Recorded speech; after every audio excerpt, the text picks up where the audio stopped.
Magandang gabi po sa inyong lahat, mga kapatid, sa inyong mga tahanan at sa ibang dako marahil kayo ngayon. Ngunit salamat sa Panginoon sapagkat tuwing Huwebes ng gabi, 7:30, ay meron tayong prayer meeting. At ngayon ay sa pamamagitan ng Zoom. At salamat sa Panginoon sapagkat meron tayong kalayaan sa ating bansa na magkatipon kahit virtual o face-to-face upang sumamba sa Kanya, maglingkod sa Kanya at manalangin, magpasalamat sa Kanyang kadakilaan, Kanyang mabubuting gawa sa ating buhay. At sa ating pag-aaral ngayong gabi ay sapagkat December at Christmas na ay pinag-aaralan natin ang mga katotohanan patungkol sa pagdating ng ating Panginoong Hesukristo sa mundong ito, na ito ay patunay ng dakilang pag-ibig ng Diyos sa ating lahat. Tayo po ay makasalanan, ngunit inibig tayo ng ating Panginoon. Ang Diyos ay mabiyaya sa atin, ang Diyos ay mahabagin sa atin, kaya't sa Kanyang itinakdang panahon ay dumating ang ating Mesiyas, ang ating tagapagligtas. Ngayong gabi, ang ating pag-aaralan, bago tayo mananalangin, ay patungkol sa genealogy of Jesus Christ, o ang henerasyon, ang angkan ng ating Panginoong Hesukristo. Ito ay napaka-importante na pag-aralan upang mapatunayan natin na ang Panginoong Hesus ay siyang tunay na Mesiyas, siyang tunay na tagapagligtas na nanggagaling o nanggaling sa bayan ng Hudyo. At ang henerasyon o angkan sa mga Hudyo ay napakahalaga. Lahat sila ay alam nila ang kanilang family tree o kanilang henerasyon. Hindi ko alam kung alam nyo ang inyong henerasyon, mga 5 o 10 hanggang 10 na henerasyon. Ako po, hindi. Ang kilala ko lang ay ang lolo at saka lola namin. Ngunit pagkatapos nun wala na, hindi na namin alam. Ngunit iba po ang mga Hudyo. Alam nila ang kanilang angkan. At bumabalik lahat sila kay Abraham, sapagkat si Abraham ang kanilang kinikilalang ama ng bayan ng Israel, at kinakailangan upang sila sa paniniwala nila ay tunay na pagpapalain ng Panginoon spiritually at saka politically, ay kailangan na matrace nila ang kanilang angkan mula kay Abraham. Babasahin ko ang Matthew 1:1 at ito ang sinabi sa Tagalog: ang aklat ng lahi ni Hesukristo na anak ni David, na anak ni Abraham. Kaya makikita natin dito ang angkan ng ating Panginoon. Mula Matthew 1:1 hanggang verse 17, nakalista dyan yung salit-saling lahi ng ating Panginoon Hesukristo. At dalawa ang records ng genealogy ng ating Panginoong Hesus. Una, dito sa Matthew chapter 1:1 to 17, at ito ay linya ni Joseph. Ang pangalawa ay sa Luke chapter 3:23 to 38.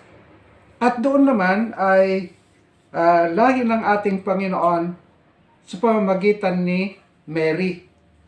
Doon sa verse 38, sinabi doon na si Jose, na asawa ni Maria, ay anak ni Heli. Si Heli ay biyenan ni Joseph. Kaya dalawa ang records ng genealogy ng Panginoon. Isa ay sa linya ni Joseph, na foster father ng Panginoon, at ang pangalawa ay sa linya ni Mary. Kaya both sides ay merong genealogy. At alam ni Matthew ang record ng genealogy ng ating Panginoong Hesukristo. Ang layunin natin sa ating pag-aaral ngayong gabi ay una, to prove that Jesus is a true Jew and King of the Jews and us. Upang makita natin, mapatunayan natin ng Panginoong Hesus ay tunay na Hudyo, siya ay Mesias ng Israel, at siya ay hari ng mga Hudyo, ngunit hindi lamang hari nila, siya ay hari din natin. Ngayon, pangalawa ay to prove that Jesus is the true incarnate Son of God and our Savior. Upang mapatunayan natin na siya ay tunay na nagkatawang tao. Di nyo ba alam na nung unang panahon ay merong naniniwala na si Jesus Christ hindi talaga puro na Hudyo o Israelita. Meron nagsasabi na he was the son of a German soldier or a Roman soldier because at that time, Israel and the whole known world were under the Roman Empire. Ngunit dito sa ating pag-aaral, makikita natin na siya ay tunay na Hudyo at tunay na anak ng Diyos na nagkatawang tao. Pangatlo ay upang makilala natin, malaman natin na hindi lamang ang mga Hudyo ang pinagpala ng Panginoon, kundi lalo na tayo na mananampalataya kay Kristo na tagapagligtas natin. Tayo ay anak ng Diyos na minamahal niya at tayo ay pinagpapala ng Panginoon. Kaya yun po ang ating mga layunin. Merong tatlong katotohanan ang ating pag-aaral patungkol sa angkan ng ating Panginoon Jesucristo. Una, dito sa binasa ko sa inyo, ang aklat ng lahi ni Jesucristo na anak ni David. Kaya ang una, mula kay David ang kanyang henerasyon. Tinawag siya na anak ni David. Merong kultura ng mga Hudyo na wala sa atin. Sa kanila, katulad ng ating Panginoon Jesucristo, tinawag na anak ni David. Na si King David, King David, ay napakalayo kay sa ating Panginoon Jesucristo. Ngunit na trace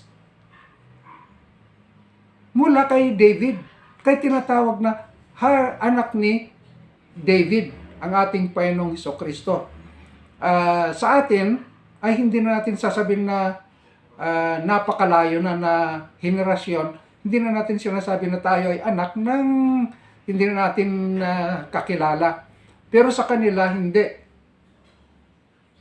Ang ating Panginoon, tinawag na anak ni David dahil sa linya na pinanggalingan niya na galing kay David. Yun ang kanilang kultura noon.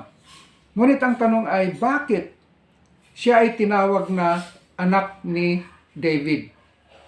Na siya ang hari ng bayan ng Israel noon. Si David ay hari at kinikilala ng mga Hudyo na dakilang hari ng mga Hudyo. Siya ang pinakadakila na hari nila, hindi si Saulo, hindi si Solomon at ibang mga hari ng mga Hudyo, kundi si King David. At tinawag din kasi si David na a man after God's own heart. Bagamat mayroong mga pagkukulang, may mga kasalanan si David, ngunit siya naman ay lumapit sa Panginoon, humingi ng patawad sa Panginoon, pinatawad ng Panginoon, kaya siya tinatawag na a man after God's own heart. Kaya kinikilala nila si David na dakilang hari ng mga Hudyo. Siya ay hari. Kaya kung ang Panginoon ay nanggaling sa angkan ni David, nagpapatunay ng ating Panginoong Hesus ay hari ng mga Hudyo. At pinutulayan ito ni Matthew sa kanyang sulat. Maalala nyo, Matthew chapter 2, nung dumating ang mga pantas sa Jerusalem at sinabi nila, nandito kami, hinahanap namin ang ipinanganak na hari ng mga Hudyo upang sambahin namin. Kaya hari ng mga Hudyo ang ating Panginoon. Alam ng mga pantas na nanggaling sa east o silanganan ang silanganan ay tinuturing na Persya noong unang panahon. Siguro ang malaking tanong dito, paano nalaman ng mga taga-Persya, katulad ng mga pantas na ito, patungkol sa ipanganganak na hari ng mga Hudyo, patungkol sa ating Panginoon. At sabi nila, nakita namin ang kanyang bituin sa silanganan at narito kami, hinahanap namin ang ipinanganak na hari ng mga Hudyo. Naglakbay sila, siguro more than 1 year ang kanilang paglalakbay kasi wala namang eroplano noon, wala namang sasakyan na katulad ngayon, at ang kanilang sinasakyan ay kamilyo, kung malayong malayo. Kaya meron silang caravan, hindi lang sila tatlo talaga, may mga kasama yan sila. At mula doon sa Persia, na ngayon ay Iran, ay naglakbay sila papunta doon sa Jerusalem. Ang puntos natin dito ay hinahanap ang hari ng mga Hudyo. Kung paano nila nalaman patungkol dito, ay simple na ang mga Hudyo noon ay under sila ng Babylonians. Pagkatapos ng Babylonians, naging alipin sila ng mga Medo-Persians. Kaya pumunta sila doon sa Susa o Shushan, doon sa Persia noon. At isang maganda sa pagiging alipin ng mga Hudyo, kanilang ibinahagi ang kasulatan, ang patungkol sa ating Panginoon. Kaya nalaman nila ang patungkol sa ating Panginoon. At doon sa Matthew chapter 2 verse 11, nung ang mga Magi ay nakita nila ang Panginoong Hesus, isang bata na lumalakad na, kasi more than 1 year, less than 2 years old na, ay nagbigay sila ng handog sa Panginoon. Ano ang kanilang handog? 3. Insinso, mira, at saka ginto. Yung ginto ay nagpapakita ng ating Panginoong Hesus ay tunay na hari.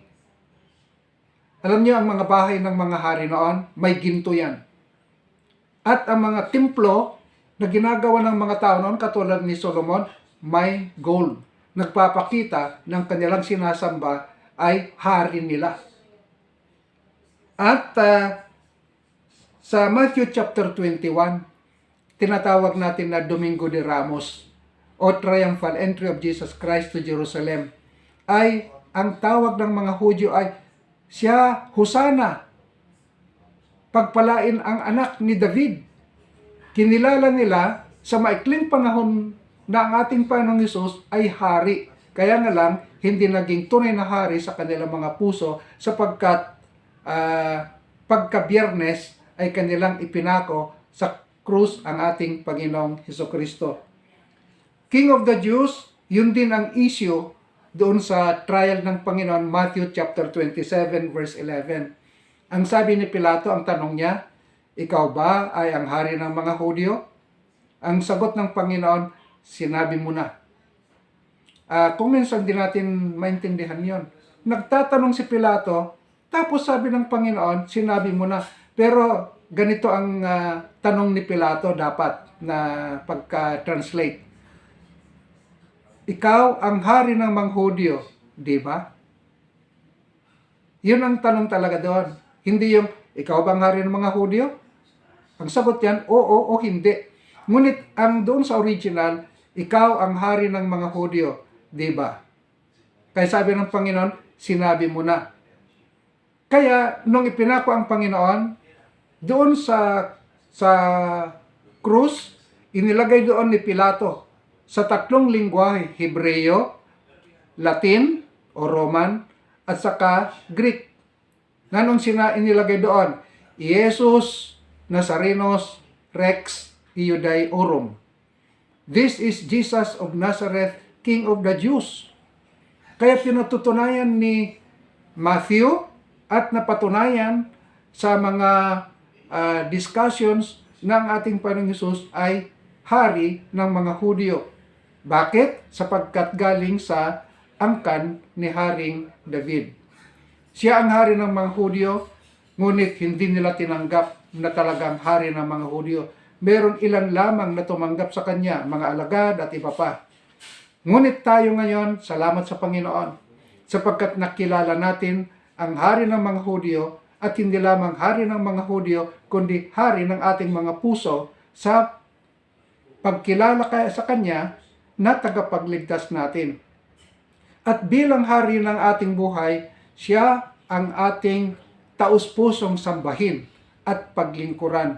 Kaya ang tanong sa atin ay, siya ba talaga ang ating sinasamba, pinaglilingkuran? Mapapansin natin na ang mga Magi, nung sila'y nandoon na sa Bethlehem, na nakita nilang Panginoon, sinamba siya. Hindi sinamba si Joseph, hindi sinamba si Mary. Ngunit sinamba ng mga Magi o mga pantas ang ating Panginoong Jesucristo. Kaya mga kapatid, taos-puso nating sambay ng Panginoon. Hindi lamang ng prayer meeting, hindi lamang kung linggo, kundi lahat ng araw, lahat ng aspeto ng ating buhay, siya dapat ang ating hari na sinasamba at pinaglilingkuran. Pangalawa sa ating pag-aaral ay ang kanyang angkan ay nagmula din kay Abraham. Basahin ko muli sa Matthew 1:1. Ang aklat ng lahi ni Jesucristo na anak ni David, na anak ni Abraham. Kaya ang kanyang genealogy ay nagmula din kay Abraham. Ano ang focus dito ni Matthew? Bakit kanyang trinace ang kanang Panginoon kay Abraham? Pagkatapos si David, ay si Abraham ang binanggit dito ni Matthew. Ang layunin ni Matthew dito ay to prove that Jesus is real Jew and the Savior of Israel. Upang patunayan na siya ay tunay na Hudyo, na nagkatawang tao, na siya ang tagapagligtas ng sanlibutan. Okay. Alam niyo, nung unang panahon, nabanggit ko na rin kanina, mayroong hindi naniniwala ng Panginoon Jesucristo ay talagang tunay na Hudyo. Baka hindi talaga puro, parang mistiso o parang mga Samaritana. Ngunit dito, sinabi na from Abraham. From Abraham. Galing kay Abraham. At tunay na Hudyo, at tunay na Mesiyas, at tunay na tagapagligtas ng mga Hudyo. At sabi ko kanina na napakahalaga sa mga Hudyo na kanilang mapatunayan na sila ay galing sa angkan ni Abraham, galing kay Abraham. Upang sila, sa kanilang paniniwala ay pagpapalain ng Panginoon, hindi lamang spiritual, kundi political. Pati lupa, pagpapalain sila ng Panginoon. Kaya kung maipakita nila na sila ay galing kay Abraham, ibig sabihin, sila ay mga anak ng Diyos, sapagkat si Abraham ay anak ng Diyos, at ang Diyos ni Abraham at bayan ng Israel. At ang lupa na ipinangako kay Abraham ay makakamit nila. Alam niyo ba ang lawak ng ipinangako ng Panginoon kay Abraham na lupa nila? Babasahin ko sa Genesis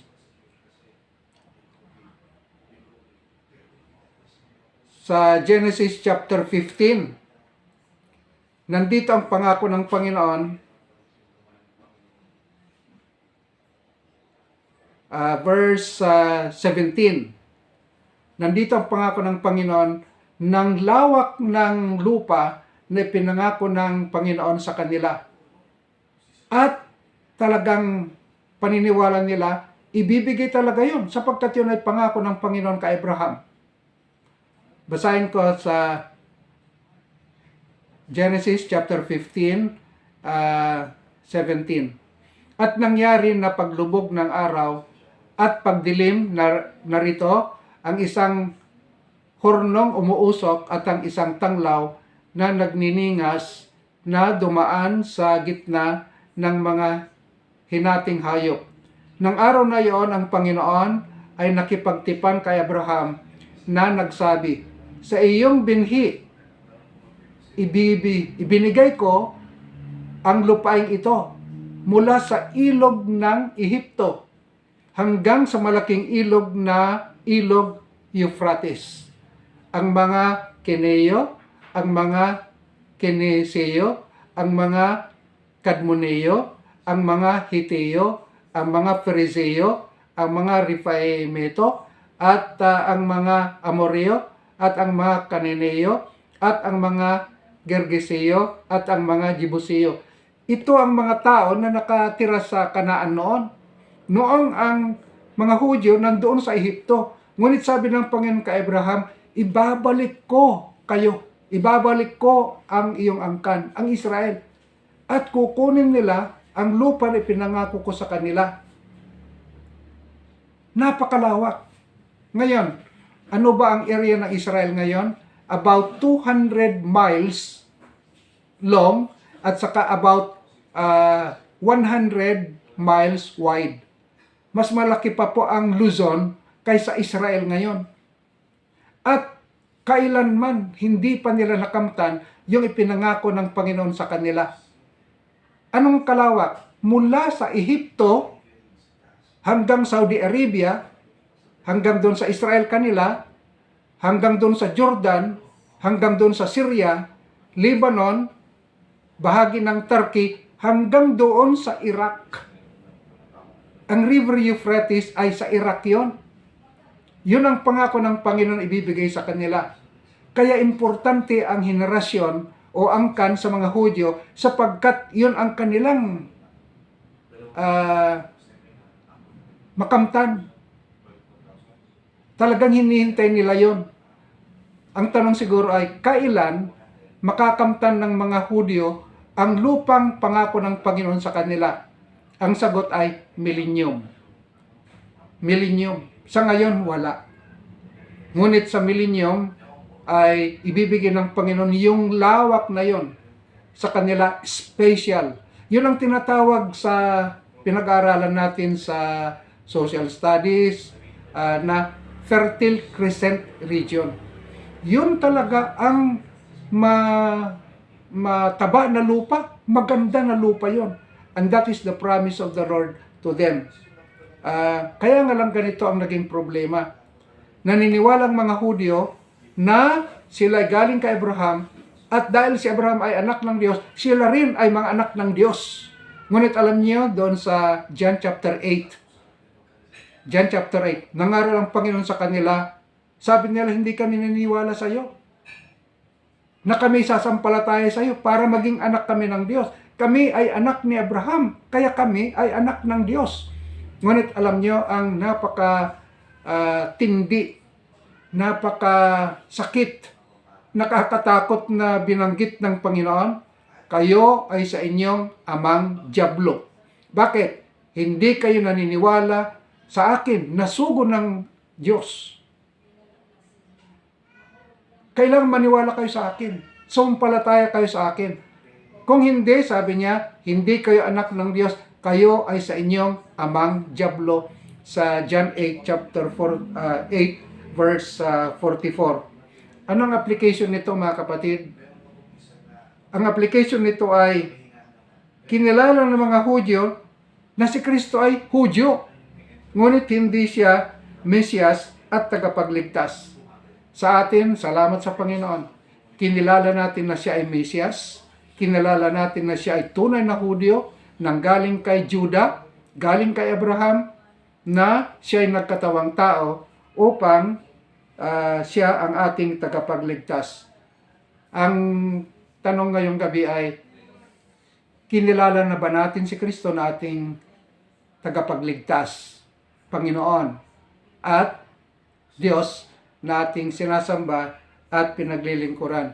Kung sabi nyo, Pastor, matagal na akong tunay na Kristiyano, isang hamon din sa atin ay ibahagi din natin ang salita ng Panginoon sa iba na hindi pa nakakilala sa Kanya. Lalo itong December ay makapag-share tayo kahit talata lamang sa ating mga kaibigan, John 3:16 o Acts 16:31, upang maipakilala natin ang ating Panginoon Kristo na kanilang tagapagligtas. at sila ay maging anak ng Diyos at pagpapalain sila ng Panginoon spiritual at mga material, physical. Pangatlo sa ating pag-aaral, ang kanang Panginoon ay mula kay Adam. Ito ngayon ay babasahin ko sa Luke naman. Luke chapter 3. Luke chapter 3 verse 38. Sa verse 38, ito ang sinabi. Si Enos, ni Seth, ni Adam ng Diyos. Sabi ko kanina, ito ang genealogy ng ating Panginoon Kristo sa pamamagitan ng kanyang ina, si Mary. At ang huli dito, ang kanyang Panginoon, si Adam. Siya ay anak ni Adam. Ano ang ibig sabihin nito? Ang ibig sabihin ay to prove that Jesus is real human being who became flesh. Merong paniniwala noon at hanggang ngayon na ang Panginoong Jesucristo ay hindi talaga tunay na nagkatawang tao. Hindi talaga siya tunay na tao na katulad